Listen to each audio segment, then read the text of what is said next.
I think I realized at an early age that I wanted to be an educator and I also wanted to be a mom. Those were my two main goals that I wanted to accomplish.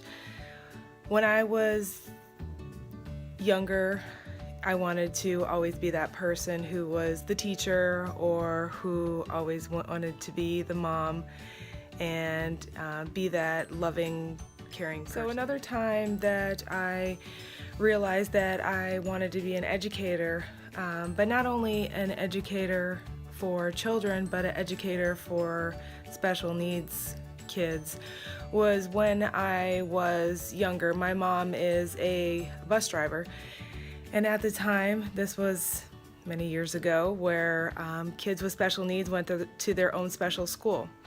And my mom was one of those bus drivers who drove the students who might be in a wheelchair or might just need a walker or just need a specialized bus for them to get back and forth to school.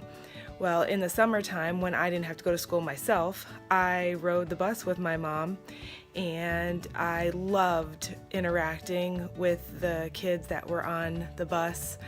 I would tell jokes, play around with them, and I just really enjoyed being on the bus with them. As I rode on the bus with the kids with special needs, I didn't look at them differently. I looked at them as being students that might be the same age as me, might be older than me, who just enjoyed life and enjoyed people talking to them and interacting with them.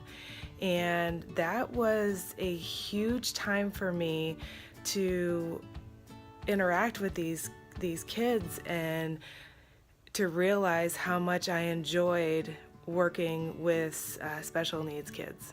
So shortly after I graduated from high school, I got married, and we decided to have a family. I had two boys, Andrew and Adam. They're now 18 and 20 now. Makes me feel really old, but you know, I stayed home with them for 9 years.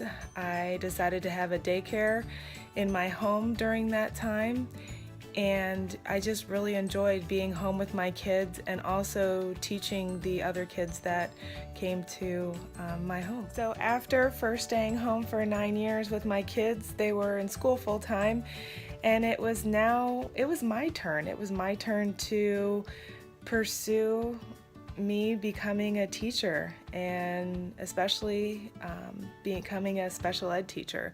That was my goal. That was my dream, and that's what I wanted to do.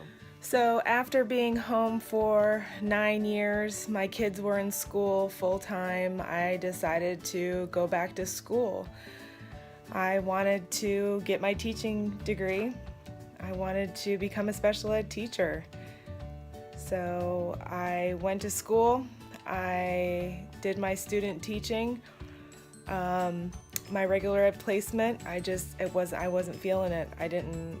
It's not that I didn't like it. I liked working with kids, but my heart just wasn't there. So I went to my special ed placement, and I loved it. It was learning support, not really what I wanted to do, but I was still working with special needs kids. So that just made me happy. I felt like that's where my heart should be, and was just so much more comfortable in my special ed placement. So now here I am. I'm a life skills support teacher. I teach K through 6. This is my dream job. I have waited for this job for a long time. I'm so thankful for it every day, and I just love working with my kids. My kids at school are my kids at school. I really enjoy it every day. I go to school with a smile on my face. They say it takes a special person to teach special needs students, and I feel like I am one of those people. I love my job, and I love my kids.